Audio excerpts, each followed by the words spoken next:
Dhiirri si jaallatu tokko si kunuunsuudhaaf yoo xinnaate hamilee kee eeguun si gammachiisuu fedha.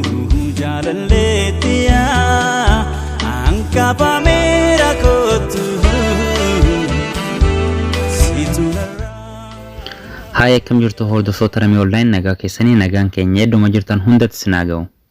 Video keenya irraa keessatti mallattoolee 8 kan dhiirri jaalalaan qabamu ibsan isiniif himna. Kanaan dura video keenya sadarbe keessatti mallattoolee 11 kanneen dubartiin jaalalaan qabamte yookiin jaalalaan sirraa qabamuu ishee mul'isan jennee isiniif dhiyeessuun keenya ni yaadatama jechuudha.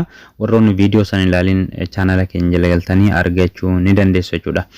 Video irraa kana keessatti immoo mallattoo 8 kan dhiirri jaalalaan qabamuu isaa ibsan isiniif dhiyeessina. Hamma xumura video keenyaatti nu faana turaacha channel keenyaaf warroonni haaraa taatan subscribe gochuudhaan akkasuma kanneen maatii keenya taatan immoo like share gochuudhaan hamma xumura video keenyaatti nu akka nu faana turtan isin affeerra.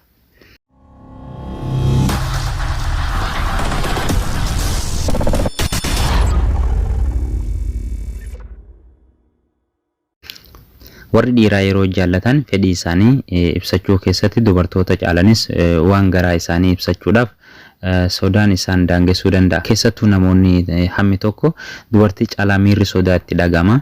Dubartoonni irra caalaan isaanii gaafii jaalalaa afaan dhiiraarraa eeggachuu malee ofii isaaniitiif hanga gaafatan miti waan tokko hin dubbatanii.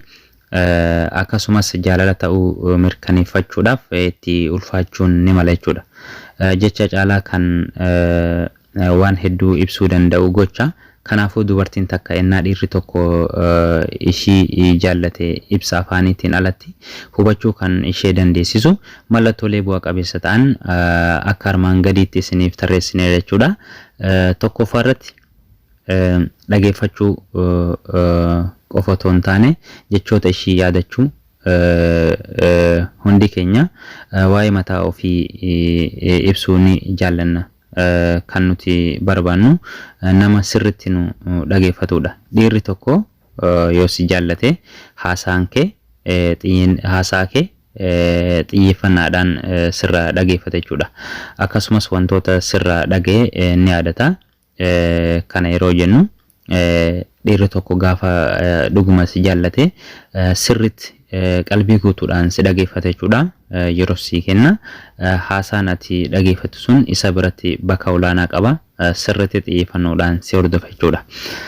Lama si kunuunsu dhiirri gaafa si jaallate dhiirri si jaallatu tokko si kunuunsuudhaaf yoo xinnaate hamilee kee eeguun si gammachiisuu fedha jechuudha. Yeroo gargaarsi si barbaachisu si cinaa dhaabbata. Hojii fi karoora isaa keessattis si cinaa dhaabbachuu hojii fi karoora keessattis si cinaa dhaabbachuun si gargaara. Sadi yeroo hunda of bira si arguutti yeroo hunda of biratti si arguu hawwii qaba jechuudha. Kana yeroo jennu otoo yeroo hunda si waliin dabarseeti tola jechuudha. Maaliif waan sirra si jaallateef dhiirri kuni dhugumaan kan si jaallatu yoo ta'e yeroo hunda otoo itti tole si wajjin dabarsee hedduutti tola jechuudha. Yeroo waliin deemtan harka kee qabee deemuu fi iddoo ati deemtu si waliin deemu akkasumas yeroo gammachuu si affeeru ni jaallata jechuudha. Afur dhiifama gaafachuu. Dogongora xixiqqaallee yoo ta'e wantoota si mufachiisuu danda'an jedhee yaadu hundaaf dhiifama si gaafata. Badii kan kee immoo irra siif darbachuudha. Ati itti balleessiteetta yoo ta'e irra si darbuun itti tola jechuudha. Wantoota si mufachiisan jedhee yaadu hunda dhiifama gaafachuun dhugumaan isa gammachiisa jechuudha. Kanas kan godhu jireenya isaa keessatti ofitti si fiduuf otoo hin taane miidhamuu kee waan hin barbaanneef jechuudha. Dhiirri dhuguma si jaallatu hamaan tokko yookiin akka ati waan tokko taatee argamtu yookiin wanni si miidhu tokko akka sirra ga'u tasuma hin eeyyamu jechuudha. 5 jireenya isaa keessatti bakka olaanaa siif laachuu karooraa fi kaayyoo isaa keessatti si hirmaachisuu fi hawwii isaa gadi fageenyaan si waliin mari'achuun hojii isaa guyyaa guyyaa keessatti maal akka isa gammachiisuu fi maal akka isa dinqisiisu sitti hima jechuudha. Irra caalatti wantoota lamaan keessan ilaallatu irratti fuulleffachuus danda'a jechuudha. Jaha ija keessas ilaalu yeroo si ilaalu ilaalchi isaa kan adda ta'edha. Yeroo dheeraaf si ilaalu akkasumas si dinqisiifachuu fi ija tolaatiin haala namatti toluun si ilaala jechuudha. Otoo yeroo hunda fuula kan kee dura taa'ee si ilaale dhiirri dhugumaan si jaallate itti tola jechuudha. Baay'ee keessa isaa itti gammachuun dhagama. Torba waa'ee kee haasa'u. Si birattis ta'e si duubattis waa'ee kan kee haasa'u jaallata.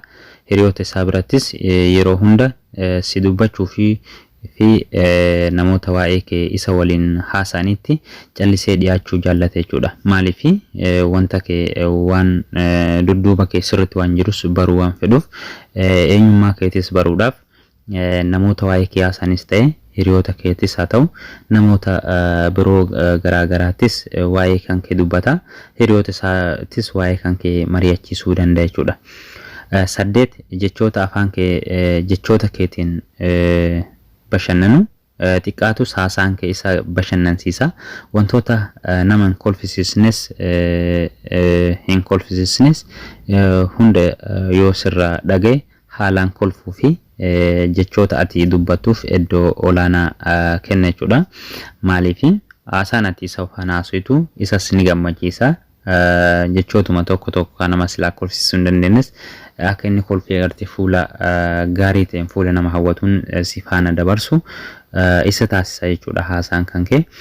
Kanaadha kan hamma ammaatti hordofaa turtaniin hordoftoota keenya hedduu galatoomaa jecha. Mallattoolee dhiirri tokko jaalalaan sirraa qabamu isaa mul'isan kana qofaa miti hedduu tarreessuu dandeettu. Fakkeenyaaf yeroo garaagaraatti yookaan yeroo naannoon isin qorra jiraattan qorra ta'e jakkeet ofii isaatiif uffatu baasee isinitti uwwisuu fi akkasumas yeroo garaagaraatti kunuunsa isin barbaachisu jedhee yaadu hunda isiniif gochuu danda'a jechuudha. Akkasumas kennaawwan jaalalaa garaagaraa isiniif kennuu fi darbee maatii isaa faana wal barsiisuu hiriyoota isaas dabalate jechuudha. Kanneen kana fakkaatan gochuu danda'a jechuudha. Sababa hojiitiin gargar fagaattanii yoo jiraatanis yeroo garaagaraatti isiniif bilbiluu fi isiniif barreessu filannoo keessan isiniif kabajuu fi akkasuma maatii keessanis akkuma isin jaallatutti maatii keessanis isiniif jaallachuu fi kabajuus danda'a jechuudha. Hedduu tarreessuu hin dandeessu isini nuti har'aaf yeroo qabnutti fayyadamuudhaaf hamma ammaatti kan isinii dhiyeessine kanaadha. Channel keenyaaf haaraa kan taatan subscribe gochuudhaan viidiyoolee bashannansiisoo barsiisoo hedduu ta'an channel keenya jalaa ni argattu jennee yaadna. Hamma ammaatti kan nu faana turtaniin dhaggeeffattan hedduu galatoomaa jecha. Viidiyoo birootiin hamma walitti deebinutti har'aaf immoo nagayaa.